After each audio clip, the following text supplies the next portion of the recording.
everyone, and welcome to the Metaphysical podcast. No, this is kind of the podcast. This is like a live show. We're going straight from the Mount Adams area in Washington.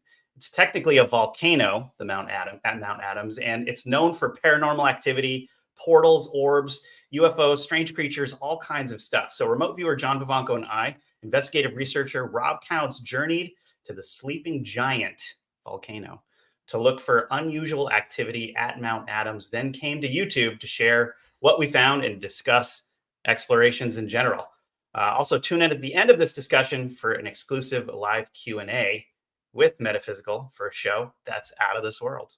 Yeah, and remember, you've got to like, follow, and subscribe to Metaphysical on the YouTube channel. It really helps us a lot when you do that.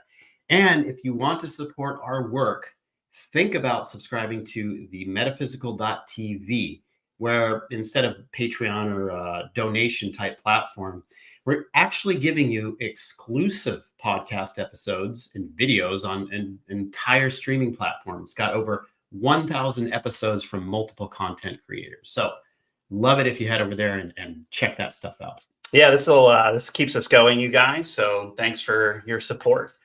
And if you're watching right now, welcome. This is going to be a fun episode. John and I are actually in the flesh together in Washington State, and we're kind of trying to, instead of just always talking about this stuff and trying to get down to the bottom of things, there's only so much you can really do with research. We wanted to get out into the field and actually start researching this and having experiences together, which I think is a long-term goal of the Metaphysical podcast, is not just sharing information, but also showing what we found. Yeah, and the thing with doing this kind of stuff, actually we're in the middle of it. It's not like we've actually found a bunch of things. Yeah. And that's, just it's the thing with doing this is that it can be incredibly difficult to pull things off when you're out in the field. So, okay, think about this.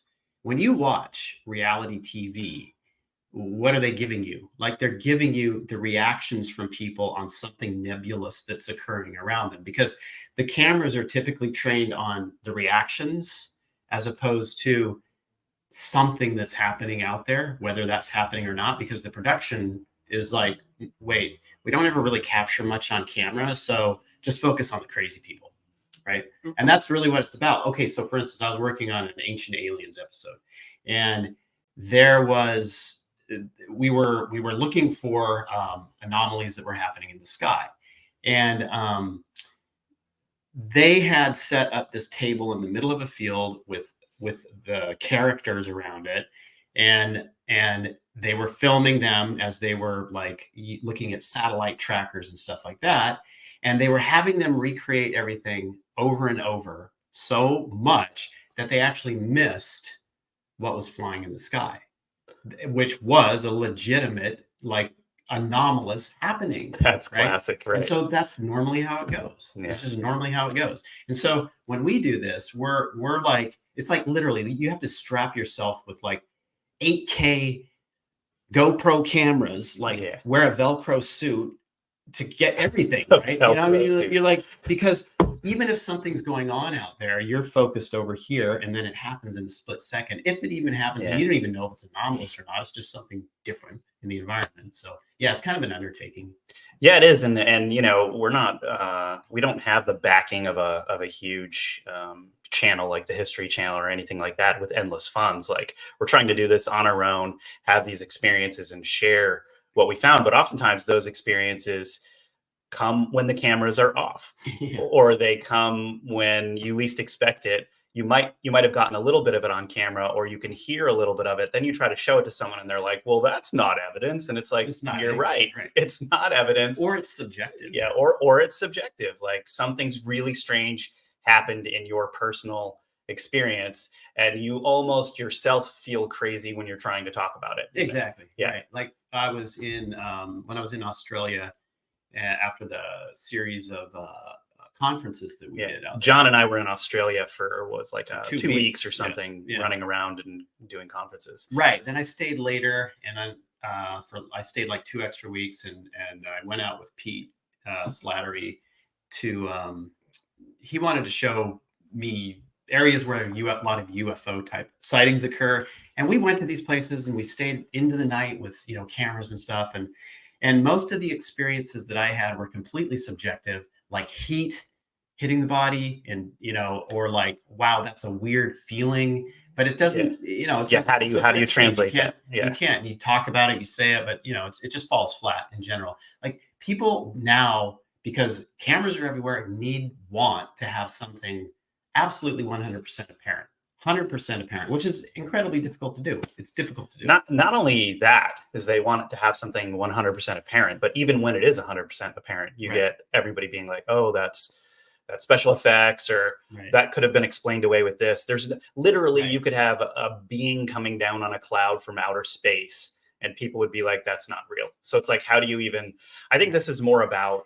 It is about those experiences, and it's about we're trying to understand how to track this stuff, how to have these experiences, how to explain to you what we're finding. And then, of course, as always, you guys can be the judge on what this stuff is. But I think most of it is about these personal experiences. A lot of this stuff is like the wonders of the unseen world where just the other day, John and I were out in the Gifford Pinchot National Forest.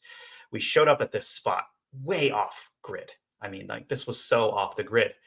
And there was something about this place that was just really weird. Like you could feel a strange energy. And I'm not like one of these people that's like, all about energy, like that kind of stuff. But there was something really bizarre about this area.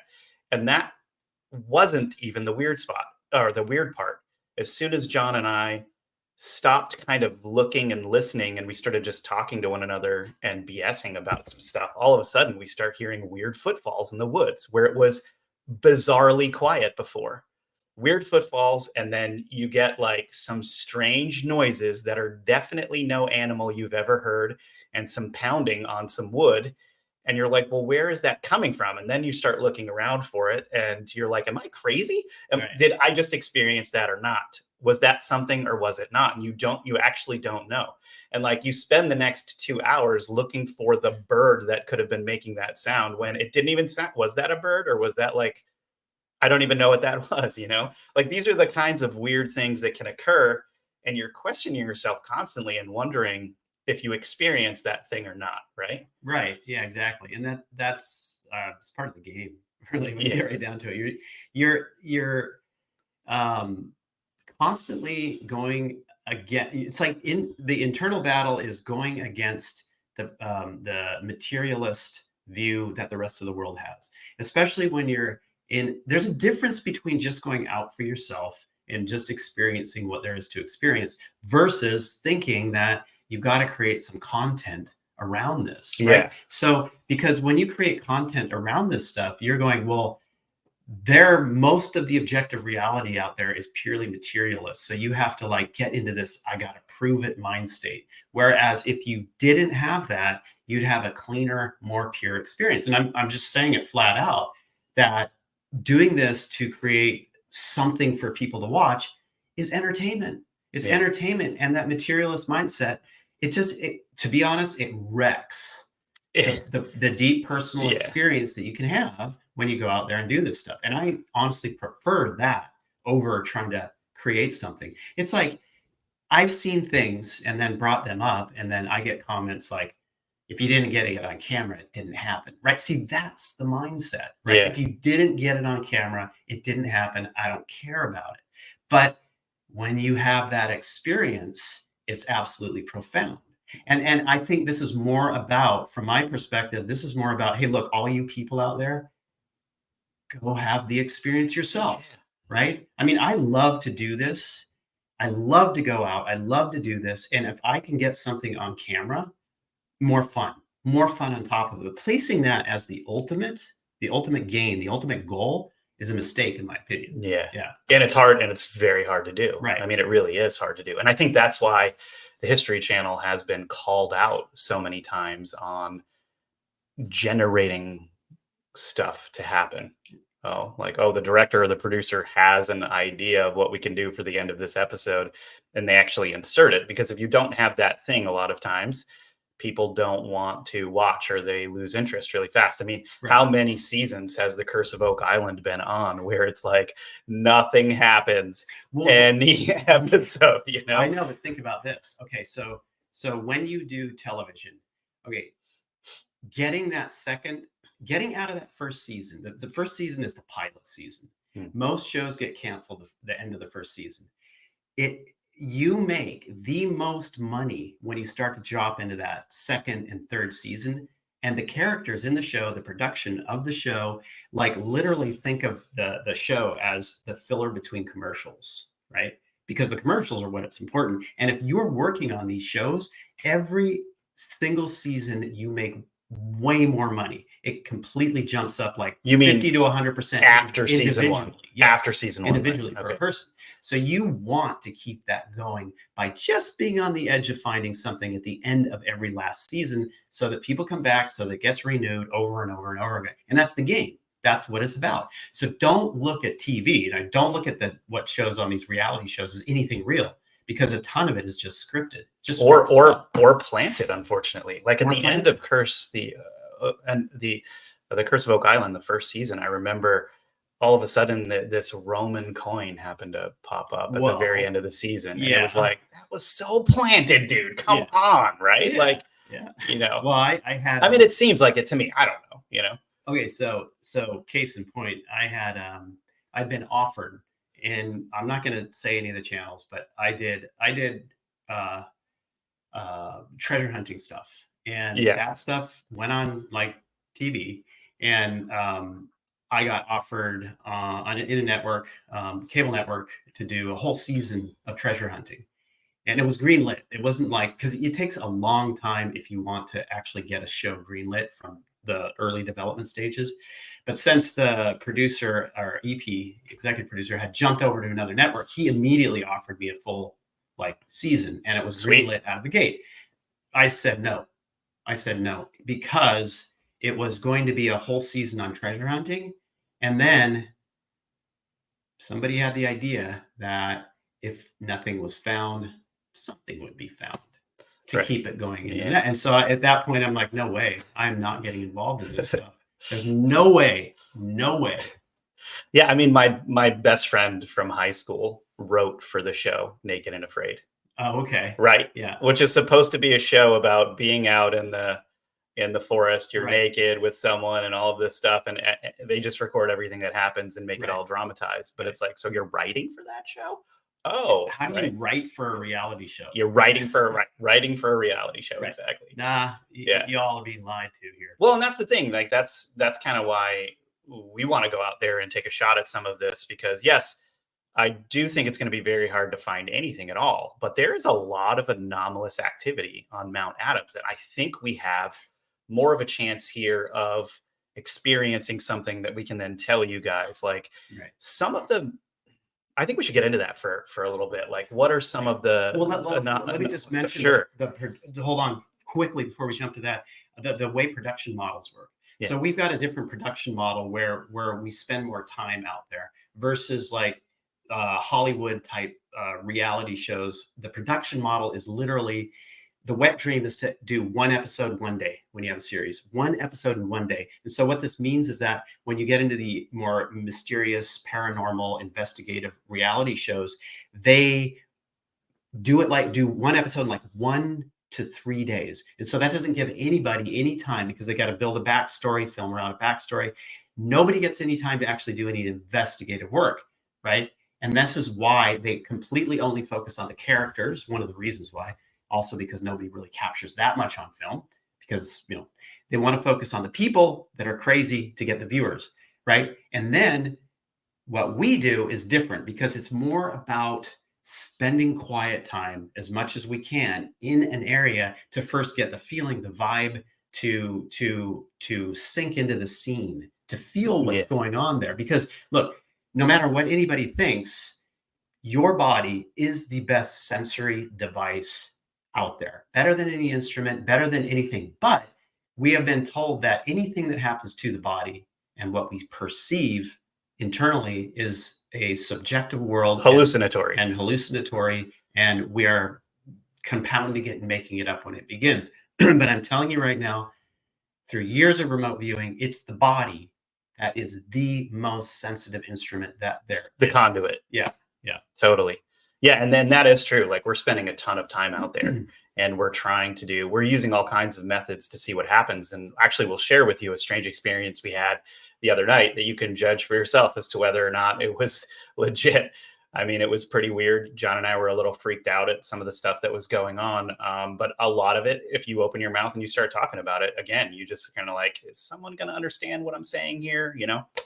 But yeah, Mount Adams. So Mount Adams, the reason why we're here, Mount Adams has a lot more anomalous activity than other places, I would say, in the country. I mean, John has a pretty legit pair of night vision goggles, and I've been putting those on every night, and you look up into the sky and there's a lot of activity in the sky. Now, yeah, a lot of Chinese balloons, man. Chinese balloons or something. I mean, we don't know what. Sometimes you don't know what it is, and it's not acting like a satellite. Satellites are supposed to go in one direction in orbit, couple different directions, sure. But then sometimes there will be things up there that are going opposite those directions. What are those things? Are they all our military doing stuff? Maybe, but you see an enormous amount of activity when you put those on. Not to mention when you start firing those glasses off we're watching Mount Adams. Now, some of the activity in this area are like orbs. People have reported seeing tons of orbs and lights on the mountain of Mount Adams, like lights actually coming off the mountain. And you can be sure that these are not campers. These are temporal lights that go off from time to time. Sometimes people are like, well, are these flashlights? But after seeing these the day after day over and over, you can kind of cancel out certain things that they could be, especially when you get into the winter months. Right. I mean, these things, and you're constantly seeing this stuff, right? UFO activity, lots of sightings of strange beings in the Gifford-Pinchot National Forest, Bigfoot especially. People missed a lot. Yeah, there's missing people out here. Spelunkers that have gone missing, their skulls found later on. They found a skull. Like, we were actually in the area where they found the skull just like a month or two ago. Yeah. Right? In the in a really weird, kind of creepy area. The thing with Mount Adams, so when you get to the summer months of Mount Adams, right now we're in fall. What we have right now on the mountain is that the whole wilderness is closed. And the wilderness is where people go to begin their trek to climb to the top of the mountain. So what this means is that there is nobody there. Well, there shouldn't be any person in the wilderness area, which would be basically that big triangle part of the mountain. We're not talking about the lead up to the mountain. We're talking about like that. The big, nobody's supposed to be in there because of the fire, right? There's a fire on the mountain. It's smoldering now, but they've closed everything off. Yeah, you can actually see this fire with night vision glasses when, right. You can't see the smoke because it's like smoldering, small, but you can see the heat with an NV. So what happens is that people who climb the mountain would not be climbing the mountain necessarily right now, unless they're extremely intrepid, because they'll climb the mountain when there's some snowpack on it. So we're talking like late spring, early summer time into midsummer, into the July timeframe. When that snow starts to melt off the mountain, you're scrambling on massive talus. And so trying to get to the top of the mountain within a certain time frame is just really difficult to do. And so not many people do it. Some of those lights that are seen on the mountain, I would say early spring, summer, are from people, right? Because people they're going out there to look. Yeah, they're going out there. They're going on the mountain. They got their headlamps on. They're cruising around at night because they will start hiking into at night at a certain time to go up the mountain. You're going to see some of that stuff. Now, there's something else that happens, though, a different phenomena that happens on this mountain, which could be related to piezoelectric or geothermal or something like that. But the problem is that I can't remember the guy's name. Oh, I was with him once when he was setting up a camera array, and he had a thermal camera next to a night vision camera next to an infrared camera, and then I think a regular camera on the mountain, pointed all night. And what we were able to determine by the field of cameras he had is which lights were putting off heat and which lights were not, right? And so ultimately what we found, that anomalous lights are cold lights. They don't put off any heat. Right. It's almost like There's it's no heat coming from them. through somewhere You can't else. see them in regular vision necessarily. The ones that happen fast and go out are cold heat that are something anomalous, truly anomalous. Now, is it like a piezoelectric type thing? I have no idea with the eyes. But when we get to remote viewing, it tells a story, right? The remote viewing on all this stuff does tell a story, which we can get to later on. Yeah. So and that's really interesting. So you're actually picking up, or you can pick up paranormal lights on different types of cameras and equipment that are able to show you kind of different. Right. These lights won't show up on FLIR. They won't show up on thermal. Right. Right. Yeah. You're not seeing them on thermal. Right. So there's no heat coming from these. Right. It's almost like some strange, like coming in from another dimension that's like the upside down, that's touching this dimension, maybe a less evil upside down, right, or something like that. Yeah, that's really interesting. And so do you think that what's weird is these are not orbs either, because like orbs that people talk about are these like weird floating, balls of light. Sometimes people see these around Bigfoot, sometimes other things that are going on, because these will be at the same part of the mountain every night. Almost, it seems like it's a door opening up and then closing or something, and you don't even know what it is. I think on this trip, I've noticed the mountain is a lot less active than in previous trips that I've taken out here, when I've noticed that it's like, it just all night you see the lights firing off. Part of that could be because of the season that you went there, which would have been during the summertime, when you actually have people on that mountain, right? That could have been a part of the reason for it. And so it's like looking at the sky with night vision. You see tons of stuff flying around, but most of that you can go on a satellite tracker and identify what it is. Right. So during the summer on the mountain, these guys are like up there camping, climbing it, and stuff like that. And absolutely, some of that activity is human, but then there's other bizarre stuff you can't explain. Right. So this is where the isolation part comes in, where you try to understand like what is truly anomalous and what can we ascribe to some human behavior. And you, like, from my perspective, I always, when I don't have data or anything around it and I'm out there, I always pull back to take the perspective of trying to explain this first by any human activity, instead of like jumping to that last part of literally like it's something weird. You have to go through the whole process of trying to understand exactly what's happening from the human side first. Right. You absolutely have to. So yeah, and I mean, there's always that. I think a lot of people jump to conclusions too when they're seeing stuff, and they think, oh, this is really strange, or and then, like, I remember I was with a group of people out in this area one time, and people were like, there's orbs over there, there's orbs over there. And I'm like, you guys, those are flashlights. Like, there's people walking over there looking for something. Like, can we stop? But then I think everybody's just so excited to try to find something weird. That's why I really think it's like what you were talking about, like these personal experiences being out there, and like the less people, the better. Like if you're out there in midweek, it's a lot different than when there's a lot of people on the weekends that are up in this like national forest area, right? Because you can cancel out some of the factors that could be human caused. Yeah, human caused. Right. So we've got some we're going to tackle some of these questions that you guys have as we're going through and discussing all of this stuff. So this question from What the Fox and Family said, John, do you think the orbs are telepathic, and what are their intentions? Okay. So with the orb thing. So, I mean, huge controversy around orbs in general, just because a lot of people just don't believe they exist, believe they're dust motes, which some of them are, reflected in camera lens. Some of them are, but so if you want to get into like, okay, a true orb, there's an orb phenomena, right? There is a true orb phenomena. Your first step is to delineate between what could be dust particles when you're looking through instrumentation and what is something else. So when we look at orbs with remote viewing, and I've seen, excuse me, a lot of strange things with orbs in general. Like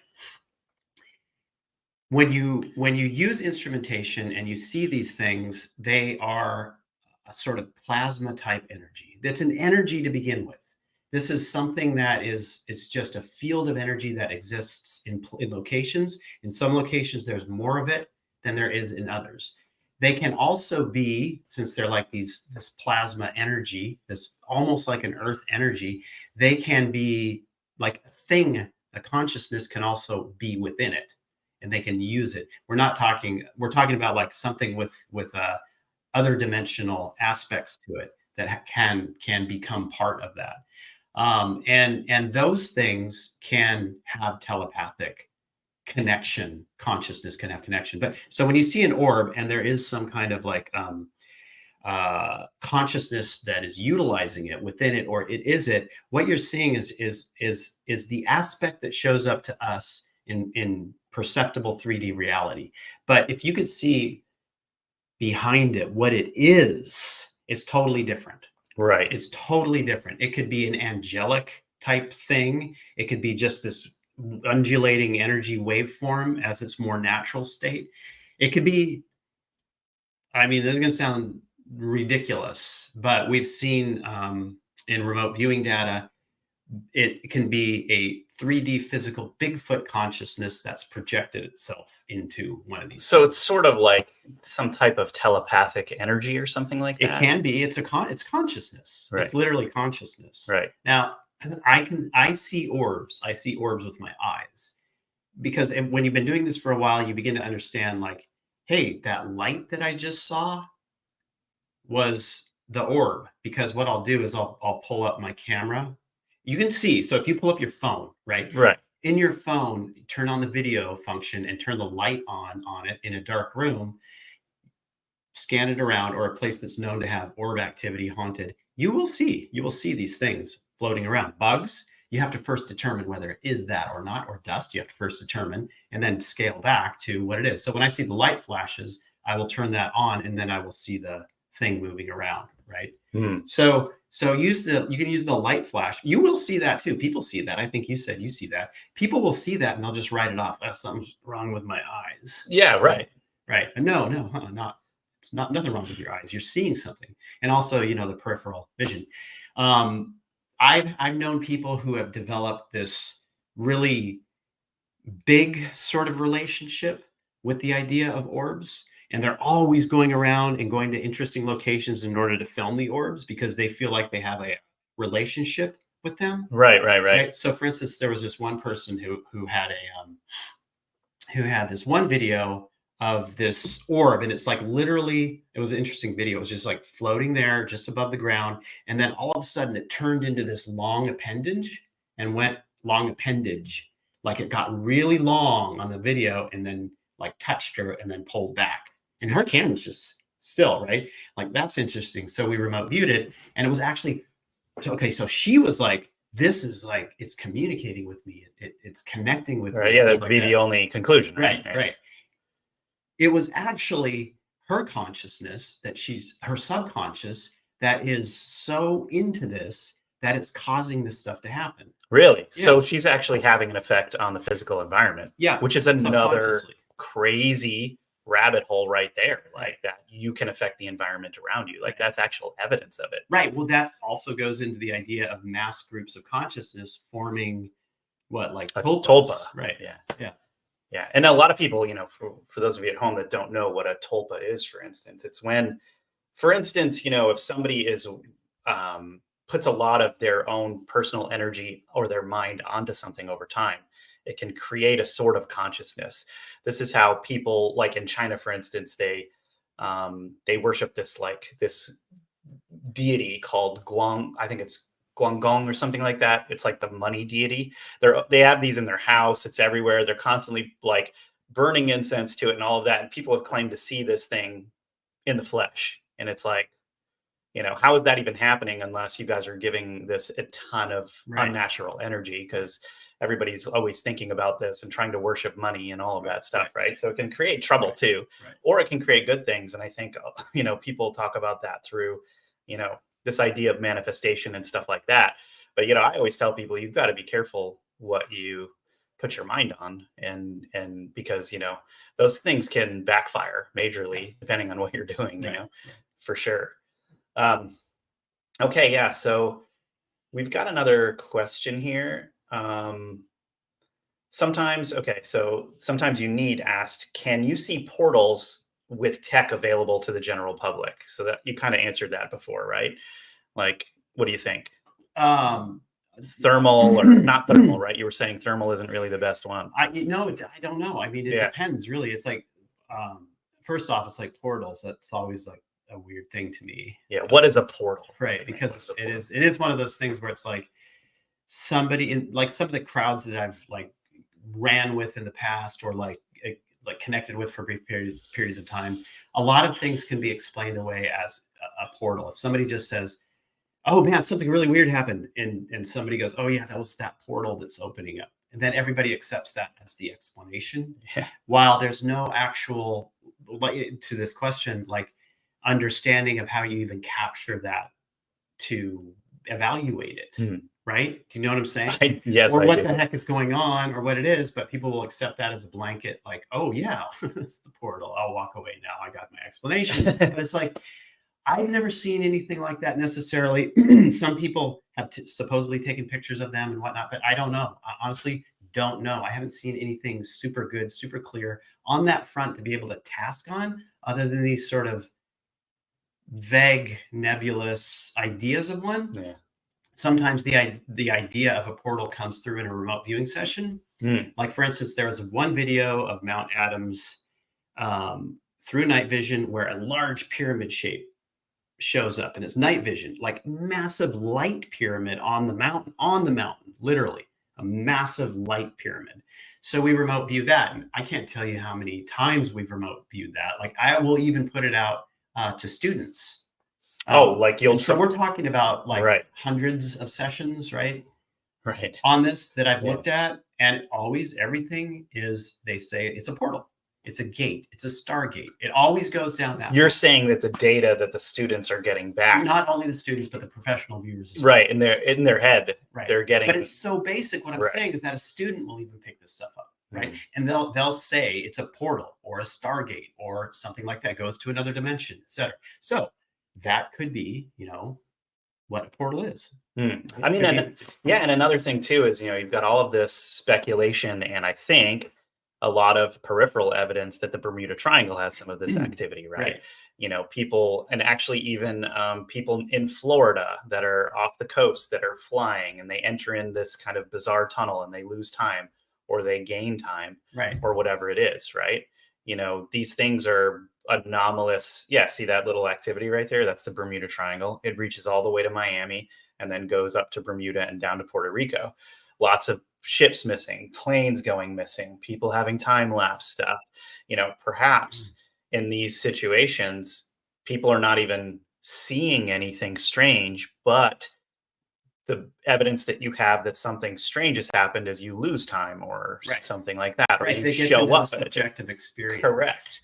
Right. Because I mean, why do you have to see something in order for there to be an anomaly? Right. You don't necessarily. Like, we don't know how these energies manifest or anything like that. And I think that's why this is so important, that you just go out and have experiences. Stop listening to what they're telling you on TV, that you're crazy or you're having a hallucination. If you see or experience anything, have the experience and just put it in your back pocket. You don't even need to necessarily talk about it to other people, but like that act of doing that, I think, is really important, because you will eventually break out of a lot of nonsense that I think the mainstream is trying to jam down our throat about what all of this means, right?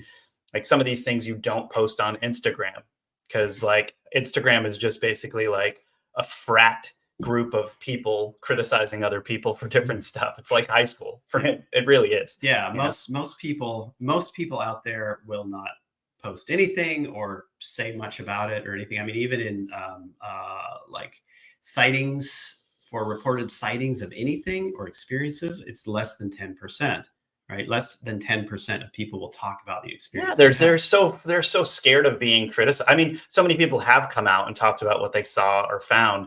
Everyone in their small town or village basically puts them in the crazy list, and they have a really hard time living after that. So what's the point? Just keep it to yourself, right? Yeah, there's no point. Right. Yeah. Yeah. Okay, so another question here. Excuse me. From Gray Dragon. Hey, John, have you ever gathered any data on the government groups that are for and against UFO disclosure and the reasons for and against it? No, can't say that I have. We don't like,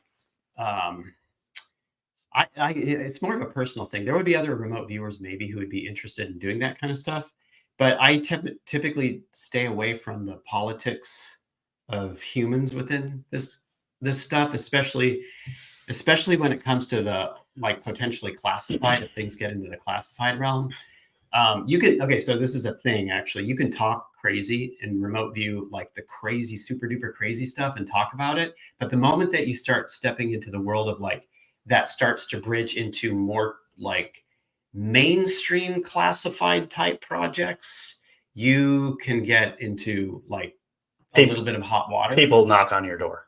Well, it's not like they'll knock on your door. It's like that you'll start getting harassed in different ways in order to get a message across, to not do that kind of stuff. And when you get to that little weird genre over there, it's like weird political things. So I try not to view that kind of stuff.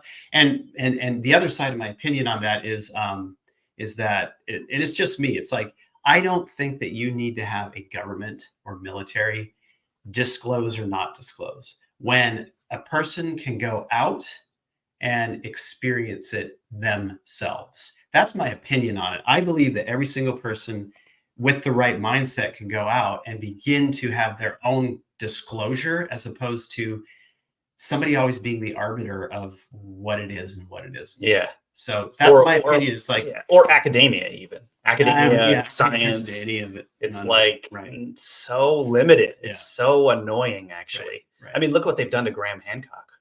You know, it's the most presenting interesting ideas, different ideas than what the mainstream is, and that's important. That we need that, and science needs that. It always has needed that, but it's become indoctrination and dogma as opposed to actual like, wow, these are really interesting concepts. There is evidence that supports this. A lot of people already think it's this way. Yeah. And I mean, I think like if people want a window into the unseen world, they need to go back to newspaper articles between 1850 and 1950.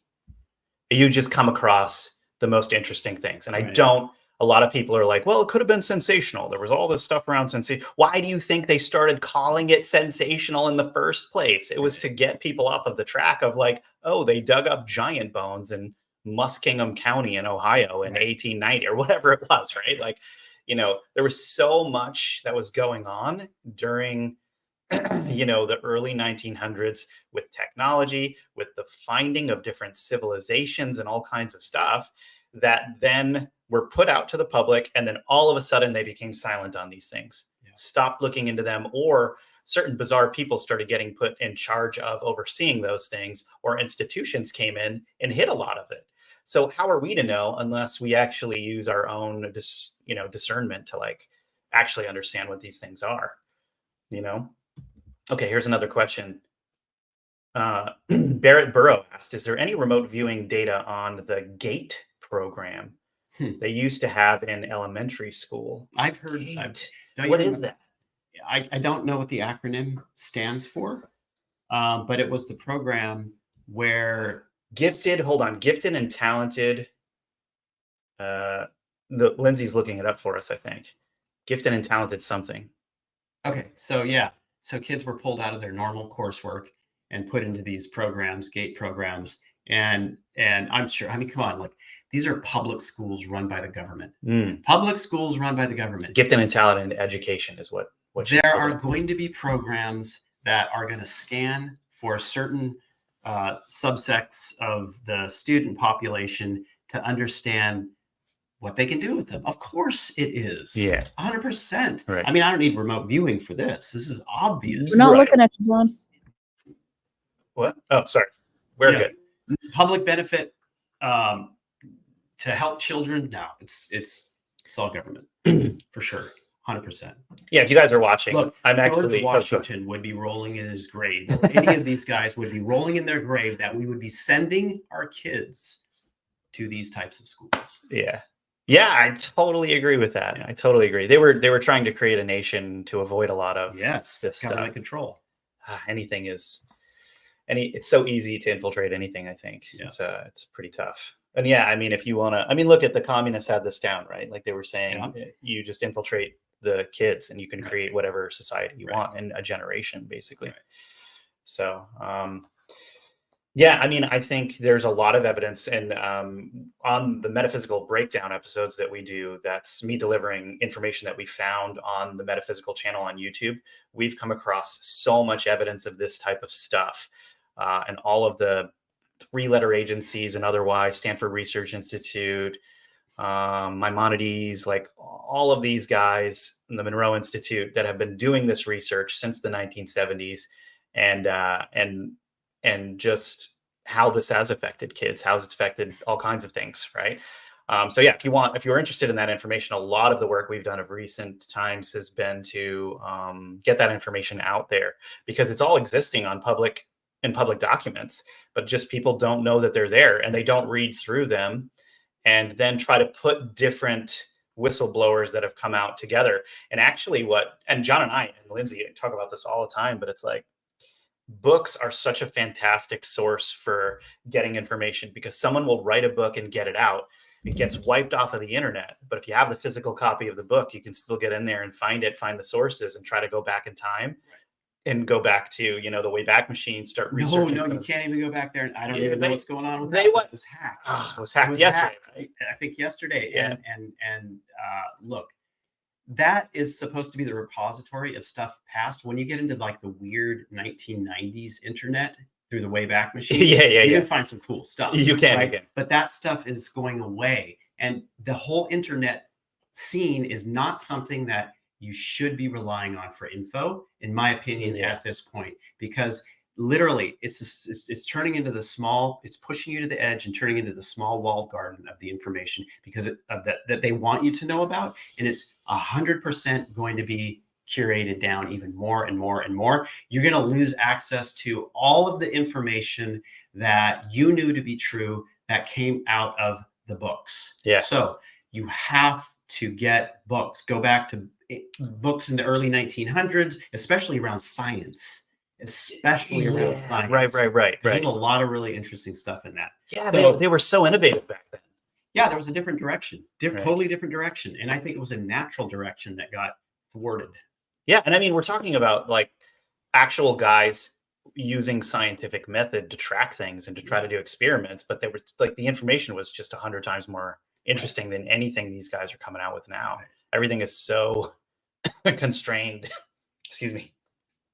Okay, so let's see here. Okay.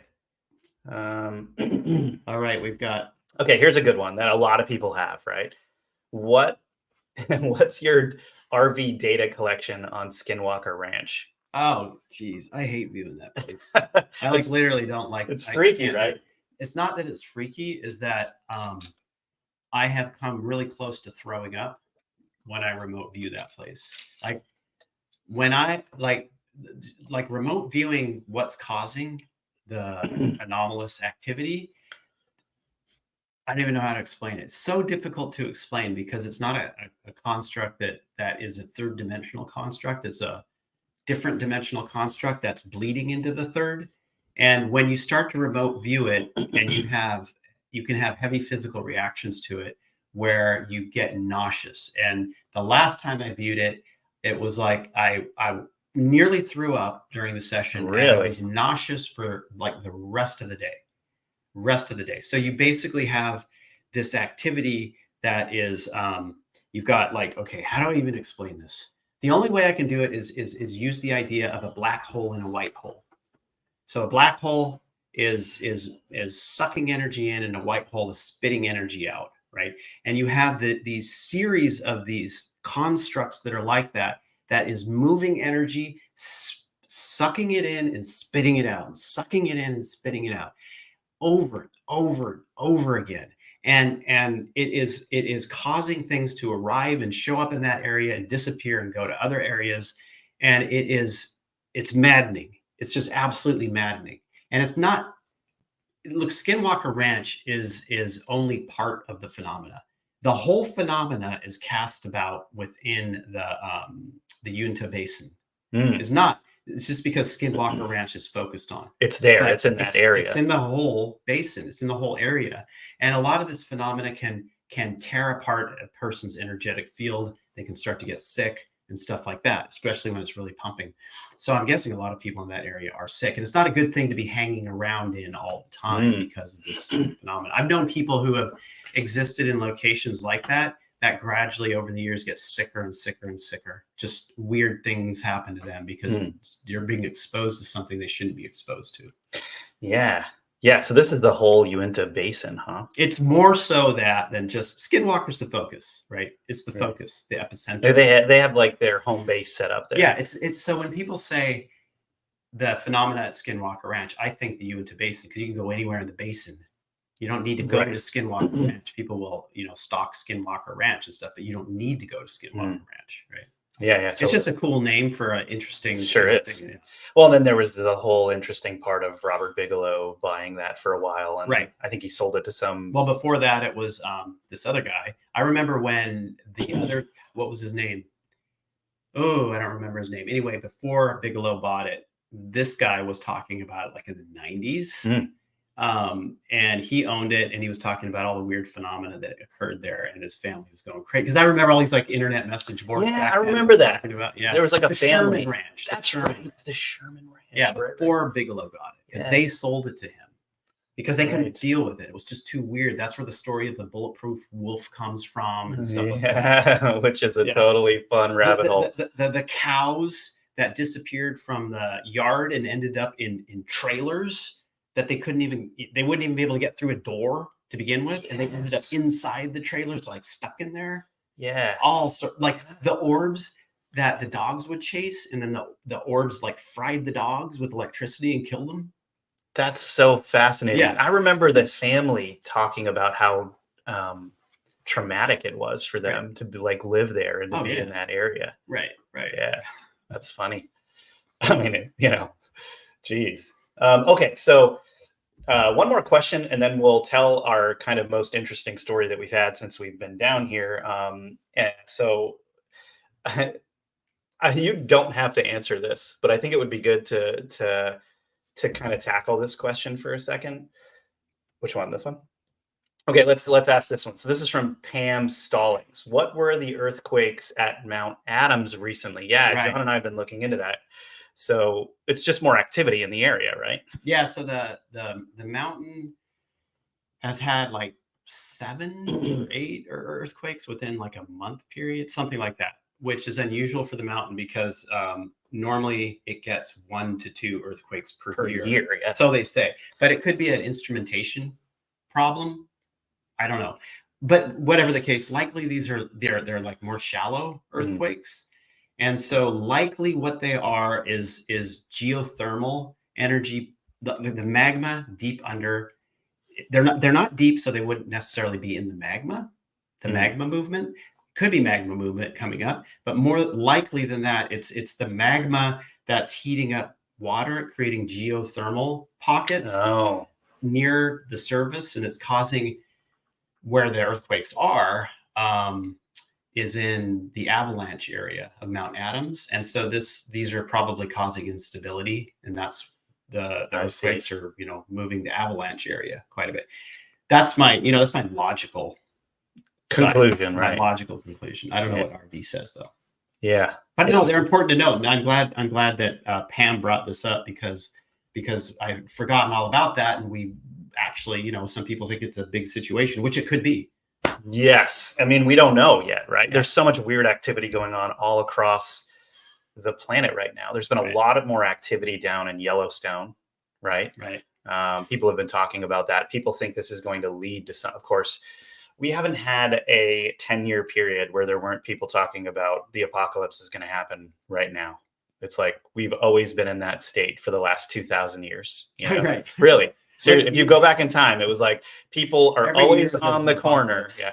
Always on the corner being like, yeah, it's happening now. It's coming, you know, pray for your soul, all this stuff, you know, like, and now that doesn't mean that humans shouldn't, you know, prepare or look for themselves either. I mean, you totally should. You can have your local apocalypse any day. Right.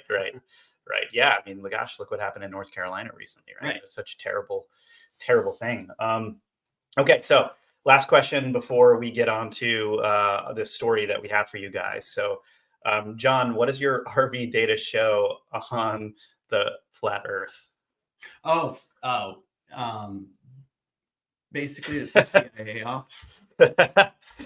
It's a social engineering op. See how far people will take a certain thing by giving untruthful information and having people chase their tails. There's a lot of that in conspiracy world. Yeah, a lot of it. A lot of these things are literally thrown out there to see what people will do and to just to whittle their time down on something that is not a real thing. Yeah, data happens a lot. Data is tracked and all of that's put into this is helpful information for these agencies that are doing that stuff because they can see how to tweak things and how often some type of information is going to be accepted. And then that helps with all kinds of things. I mean, but it's a good question. I mean, it's a great question because that has taken the minds of a lot of people. Right. Yeah. And, you know, when we look at it, it's just an operation. Right. Yeah. I mean, especially when it comes to this conversation you and I have been having. We had a live show the other day on Edge of Wonder Tuesday night on Rise TV. And we were just talking about this military industrial complex where, you know, how is this information? Why is this information passed out? Who are these people? What is the structure? I think this is so complicated that it's very difficult to give one answer to these things, right? Like usually it's a complicated cesspool of all kinds of different factors that go into why something has happened or why they're doing something. But yeah, it's a very complicated world. And what we see on the surface with politics and all of that stuff is the tip of an iceberg that they don't even know about. The people in politics don't even know about, right? Yeah. Okay. So John, from your perspective, we went out the other night. We had an amazing lookout on Mount Adams, and there was definitely some interesting stuff that happened that you and I discussed that I think we need to kind of push a little bit further. We're going to be going out a lot more, but I was hoping maybe you could explain what happened, and I can just fill in. Yeah. So we went to there's this place that we go to that locally it's called Monster Mountain because of activity around there.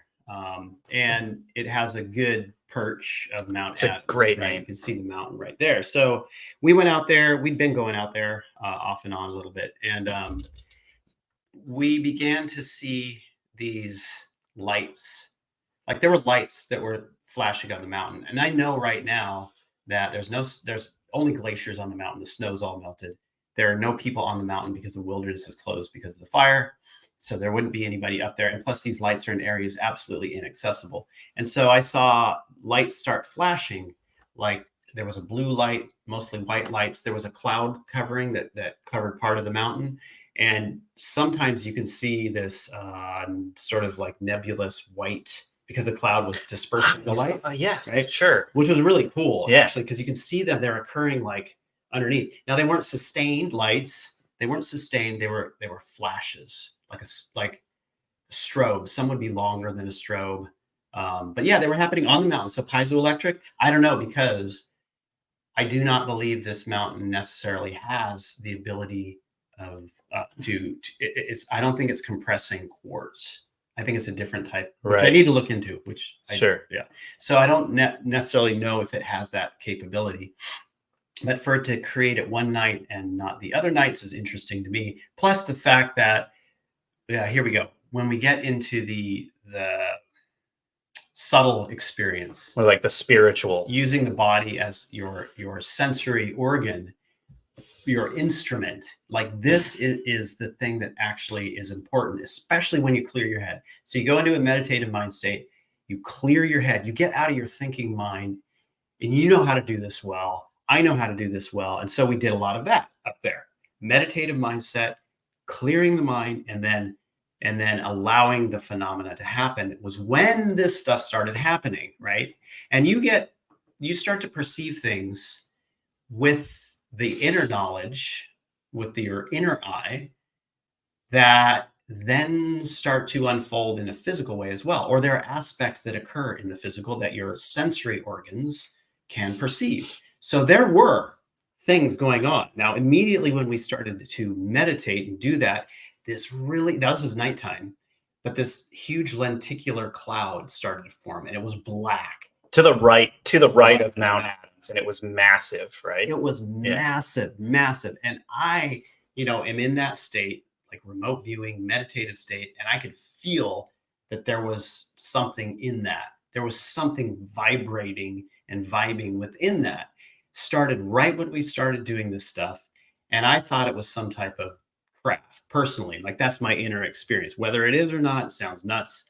I don't know. But that's totally my feeling. Now, we're watching this, and like, what was it? You said it 15 to 20 minutes right after this, like, we were meditating, there was all kinds of just very strong energy. Really strong energy and inner perceptions that were going on, and walking in the forest behind us. I mean, there was stuff going on. Yeah, there were sounds that we were trying to understand what they were happening around us. Right. So 15 to 20 minutes watching this weird cloud formation. This airplane comes in. It's literally like 300 feet off the ground, something like that. 300 feet. Now, we're in the middle of the forest, and there's a clearing. And this is a massive forest, and you can see the sky from our clearing, and you can see the mountain. This airplane came in right over our heads, directly over us. If they were in that air, they would see us, right? If they had instrumentation, they would be looking right at us. So it came 300, 400 feet over us. And the really interesting part is that the engines were so quiet. Whisper quiet. And like, when I looked at you, you looked like you were sort of in a sort of trance daze, going, I don't know what's happening. I'm going, look at that thing coming, like this airplane right over us.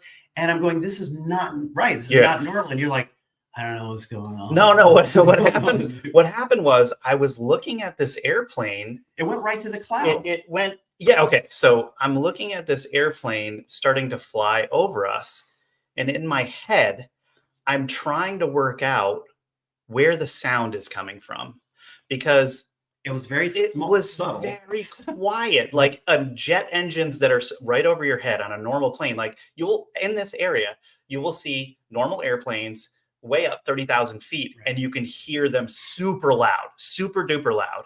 And this one is flying right over us, and I'm looking at it, and I'm like, why does it sound like it's throwing its sound behind it? Like, I was like, is it bouncing off of a mountain? Is it? And I'm like trying to work all this out. And John's looking at it, and he's like, this is not normal. He's like, this is not normal. Right. And I'm like, wait a minute. Yeah, this is not normal. Like, why am I thinking about the sound? What is that thing? Right. And then John looks over at me, and he goes, Rob, watch that aircraft is going to fly right over that lenticular cloud. And I was like, no way. I'm like, no way. Like, this can't be happening. I'm like doubting myself, and like, but I'm like, that is a very peculiarly it went quiet right for it. And it went, and it flew. Now, this is the weird part. Not only did it fly into or over the lenticular cloud that John and I were saying formed right next to Mount Adams, it flew behind it and met up with 3 other craft that were blinking in the exact same way behind it and searching for something. Right. Exactly. It was just super, like, that whole thing was super weird. Right. So for everybody that wants to hate on us, you totally can. Sure. Because we had no cameras rolling. Which is the best part. Actually, we weren't even supposed to film anything. Like, this whole night, was about, hey, nothing's really been going on. Let's go out and do a bunch of meditation on the mountain. Yeah, exactly. And see what happens and if that actually helps along the process, which in fact it did. So now when we're going back up to the mountain and we're trying to do all of this stuff, we want to go every night for the next like several days. And we want to see if we can duplicate or replicate results, right? That's what we're going to do. So, yeah, I mean, feel free to comment below. Let us know what you think about that experience. We halfway don't believe it either. It was so strange. And if you know, if you have any experience or understanding about what type of engines are used to get these, you know, I'm assuming this is a terrestrial military craft. It was like the size of a C-130 or something like that. Yeah. But the odd part, it was so close to us and the engines were so quiet. You could, and it was very slow. It was going very slow. Went over us very slow. And I tried to look at it with night vision goggles because I had them, and I looked at it and the lights were so bright on the craft. You couldn't see the silhouette of the body of the thing, you know, of the craft. So yeah, it was totally fascinating. And I hope we can replicate results and get a bunch of it on film and make some episodes for you guys. But yeah, what do you guys think about this whole episode that we just had, where we're talking about bizarre activity, also going out and having these experiences yourself and what all of that means? And have you had an experience on Mount Adams or in this area or anywhere? Please leave a comment below and let us know what you think. And I just wanted to remind everyone to like and subscribe to the Metaphysical YouTube channel to help the algorithm push us out. This is really important. We want to get this show in front of more people. And honestly, the mission of this show is just to get people thinking again for themselves and strangely stop listening to mainstream talking heads. And stop listening to us. You should not listen to us either. Actually, that is true. That's always been something I say is go out and have these experiences yourself, right? Yeah, so if you want to support our work, please consider subscribing to the metaphysical.tv as well. You'll get exclusive podcast episodes plus an entire platform of about 1,000 episodes from multiple content creators like John's show, Chronicles of a Psychic Spy, and my shows, Edge of Wonder and Hype XR, which is all about technology, transhumanism, all of that kind of stuff that's going on right now. And if you want to try our metaphysical coffee to make all of your mornings interstellar, you can get a bag delivered every month with our super fan tier. It's 100% Arabica coffee, GMO-free, low acidity, medium body, medium richness, small batch roasted, single origin, gluten-free, and even vegan friendly. I love you vegans. If you want to look like me and rock some metaphysical merch, check out the link in the description as well. I actually designed all of these products, so check that out. And thanks so much for watching, everyone. And with that, we hope you guys thought this episode was as out of this world as we did.